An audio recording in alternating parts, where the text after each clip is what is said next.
이번 영상은 24시 동물 독극물 관리센터와 농림축산검역본부의 동물보호 관리 시스템에서 얻은 정보 등을 토대로 제작되었습니다. 그럼 지금 바로 개가 절대 먹으면 안 되는 음식 20가지 지금 바로 알아보도록 하겠습니다. 구독, 좋아요는 컨텐츠 제작에 큰 힘이 됩니다. 먼저 포도입니다. 포도는 개가 정말 먹어서는 안 되는 가장 대표적인 과일입니다. 포도에는 개에게 매우 위험한 독성을 가지고 있기 때문입니다. 포도, 청포도, 샤인머스켓, 건포도 모두 위험합니다. 개가 포도를 먹었다면 중독 증세가 나타나며 소량만 섭취해도 급성심부전을 유발시킬 수 있습니다. 심하면 사망에 이르게 할 수 있습니다. 건포도, 샤인머스켓도 마찬가지로 개에게 위험하니 섭취했을 경우 바로 가까운 병원을 찾아가 주시기를 바랍니다. 안타깝게도 포도 내 어떤 성분이 중독 증세를 일으키는지 정확히 밝혀진 것은 없습니다. 포도 껍질, 과육, 씨앗 등 모두 위험하니 절대 주어선 안 됩니다. 두 번째는 무화과입니다. 사실 무화과 속에 개에게 독이 되는 성분이 있진 않습니다. 그러나 무화과 속 휘신과 소랄렌이라는 성분으로 인해 여러 부작용이 생길 수 있습니다. 소화장애, 피부염, 구강 점막 자극 등이 대표적인 증상입니다. 모든 개가 겪는 증상은 아니지만 위험성이 높은 편이기 때문에 주지 않는 것을 권장드립니다. 다음으로 아보카도입니다. 아보카도의 씨앗과 껍질에는 페르신이라는 성분이 있습니다. 많은 개들이 페르신 성분에 대해 사람과 마찬가지로 면역을 가지고 있긴 하지만 일부 개들은 면역력이 약해서 구토와 설사를 일으킬 수 있습니다. 또한 과육에는 지방 함량이 워낙 높아 적은 양으로도 충분한 부담을 주게 됩니다. 이로 인해 지방을 분해하는 췌장에 무리를 주게 되어 췌장염으로 발전할 수 있으니 될 수 있으면 안 먹이는 것을 권장드립니다. 네 번째는 자몽입니다. 자몽 과육에는 소랄렌이 들어있기 때문입니다. 특히 씨와 껍질에는 소랄렌이 더 많이 들어있으니 주의해 주시기를 바랍니다. 이런 자몽을 많이 먹을 경우 소랄렌으로 인해 구토, 설사와 같은 소화장애나 과도한 침 흘림 등의 부작용이 발생할 수 있습니다. 다섯 번째는 초콜릿입니다. 초콜릿이 개에게 안 좋다는 건 많은 보호자분들이 알고 계실 겁니다. 초콜릿에 들어있는 메틸크산틴이라는 화학물질과 테오브로민 성분이 개에게 매우 위험합니다. 구토, 설사는 물론 많이 섭취했을 경우 발작까지 올 수 있으니 노령견은 특히나 조심해 주시기를 바랍니다. 여섯 번째는 마늘입니다. 마늘은 강아지가 섭취할 경우 용혈성 빈혈을 유발시킬 수 있습니다. 용혈성 빈혈은 혈액에 산소를 운반하는 적혈구가 파괴되는 무서운 질병입니다. 그리고 몸속 세포들에게 산소를 공급하지 못하기 때문에 산소 결핍이 일어날 수 있습니다. 절대 먹지 않도록 조심해 주시기를 바랍니다. 일곱 번째는 덜 익은 토마토입니다. 잘 익은 빨간 토마토는 개가 먹어도 큰 문제가 없습니다. 그러나 덜 익어 초록색 빛을 띠는 토마토는 개에게 주어선 절대 안 됩니다. 덜 익은 토마토 속에는 잘 익은 토마토에 비해 토마틴이라는 물질이 비교적 많이 들어있기 때문인데요. 여기서 토마틴은 개에게 소화장애, 심장 이상, 몸 떨림 등의 증상을 유발합니다. 다음은 미나리입니다. 미나리 또한 앞서 말한 용혈성 빈혈을 유발합니다. 미나리는 삶아주면 괜찮다고 생각하실 수 있습니다. 물론 빈혈을 유발하는 성분이 줄어들 수는 있겠지만 굳이 소중한 반려견에게 그런 모험은 하지 않으시는 것을 권장드립니다. 다른 좋은 먹거리도 세상에 많잖아요. 다음은 레몬입니다. 레몬 역시 개에게 독이 되는 과일은 아닙니다. 하지만 산도가 너무 높은 과일이라 급여 시 소화장애를 일으킬 확률이 높아 급여하지 않는 게 좋습니다. 특히 레몬 껍질의 경우 소랄렌과 리모넨이라는 두 가지 성분이 들어있습니다. 이 성분으로 인해 개가 현기증, 피부염, 소화장애 등의 부작용을 겪을 수 있으니 주의가 필요합니다. 다음으로 우유입니다. 일반 시중에서 판매하는 우유는 모유에는 없는 유당이 함유되어 있습니다. 개는 유당분의 효소가 없거나 적기 때문에 소화를 못해 설사를 일으키게 됩니다. 이 때문에 먹이더라도 개 전용 우유를 구매하셔서 대신 먹이시는 것이 좋습니다. 다음으로 살구입니다. 살구씨에는 시아나물이 함유되어 있어 반려견 근처에도 안 두시는 것이 좋습니다.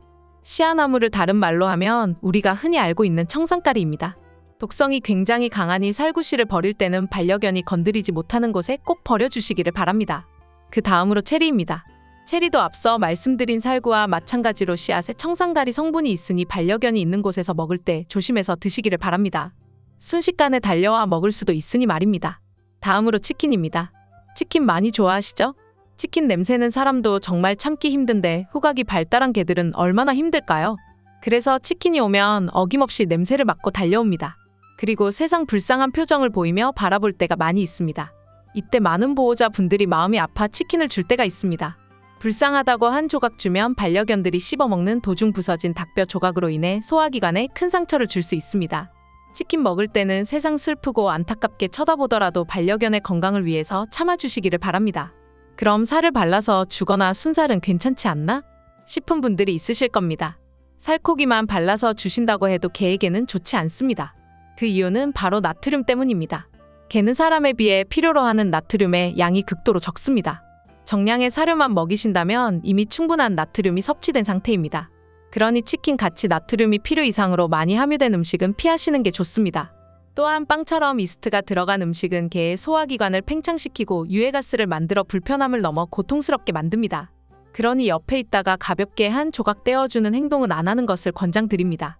치킨 같이 기름이 많은 음식은 개로 하여금 급성 췌장염과 복통을 호소할 수 있습니다. 이럴 경우 엉덩이를 치켜드는 행동을 보일 수 있습니다. 이 행동은 복통을 호소하는 자세이니 이런 행동을 할 경우 서둘러 동물병원을 찾아주시기를 바랍니다. 다음은 익히지 않은 계란입니다. 날 계란의 흰자에 포함된 아비딘 성분이 비오틴 흡수를 저해합니다. 제일 무서운 것은 살모넬라균의 감염 때문입니다. 그러니 계란을 주시려면 반드시 익혀서 주시기를 바랍니다. 삶은 달걀 줄 때 흰색 막은 반려견들이 소화하기 힘들어하니 벗겨서 주시는 것이 좋습니다. 개들은 씹지 않고 소화기관으로 바로 넘기기 때문에 소화기관에 상처를 낼 수 있고 뱃속에서 과하게 불어나기 때문입니다. 다음으로 양파와 파입니다. 양파와 파는 앞서 언급된 마늘과 마찬가지로 용혈성 빈혈을 유발시킵니다. 혈액 속 적혈구를 파괴시키는 독성이 있으니 반려견에게 먹이는 것은 피해 주시기를 바랍니다. 다음은 스타우루츠입니다. 스타우루츠는 단면을 잘랐을 때 이름처럼 별 모양으로 나타나는 열대과일입니다. 국내에서 쉽게 접할 수 있는 과일은 아니지만 혹시 모르니 주의가 필요합니다. 바로 스타우루츠 내에 있는 옥살산염이라는 성분 때문인데요. 옥살산염으로 인해 강아지에게 급성심부전이 생길 수 있으니 절대 급여해서는 안 됩니다. 다음은 알코올입니다. 너무나 당연하기에 걱정을 안 하실 수 있지만 반려견들의 알코올 중독은 생각보다 흔하게 일어난다고 합니다. 실수로 바닥에 흘리는 것은 물론 효모빵 반죽에 들어있는 알코올 성분이 혈류로 빠르게 흡수돼서 중독을 일으킬 수 있습니다. 대부분 보호자의 실수로 일어나니 각별히 주의해 주시기를 바랍니다. 다음은 카페인입니다. 카페인은 커피는 물론 차와 탄산음료 그리고 에너지 드링크와 같이 일상에서 흔하게 마시는 음료에 함유되어 있습니다. 특히 생각 없이 버린 티백을 개들이 삼키는 경우가 있습니다. 그러니 항상 버릴 때 조심하셔야 합니다. 개에게는 소량의 카페인도 심각한 독성을 유발합니다. 다음으로 햄입니다. 개에게 사람이 먹는 햄을 섞어주면 절대 안 됩니다. 과하게 많은 지방과 염분은 물론 햄에 자주 사용되는 아질산나트륨이라는 착색료가 바람을 유발할 수 있기 때문입니다. 특히 무엇보다 개들이 햄 맛을 알아버린 순간 늘 먹던 사료는 입에도 안 대려 할 수도 있습니다. 마지막으로 자두입니다. 자두도 마찬가지로 씨와 껍질에 씨아나물이 함유되어 있습니다. 앞서 말한 체리, 살구와 마찬가지로 자두도 반려견에게는 절대 주지 않는 것이 좋습니다. 반려견들이 만일 앞서 말한 음식을 섭취했다면 바로 가까운 동물병원으로 가셔서 확인해 주시기를 바랍니다. 개는 사람처럼 소통할 수 없기 때문에 우리 보호자분들이 더 많이 신경 써주는 자세가 필요합니다. 오늘 영상은 여기까지입니다. 이번 영상이 도움이 되셨다면 좋아요와 구독, 알림 설정 부탁드립니다. 다음 시간에도 반려견에 대해서 알면 좋은 정보들 가지고 찾아뵙도록 하겠습니다. 감사합니다. 행복한 하루 보내세요.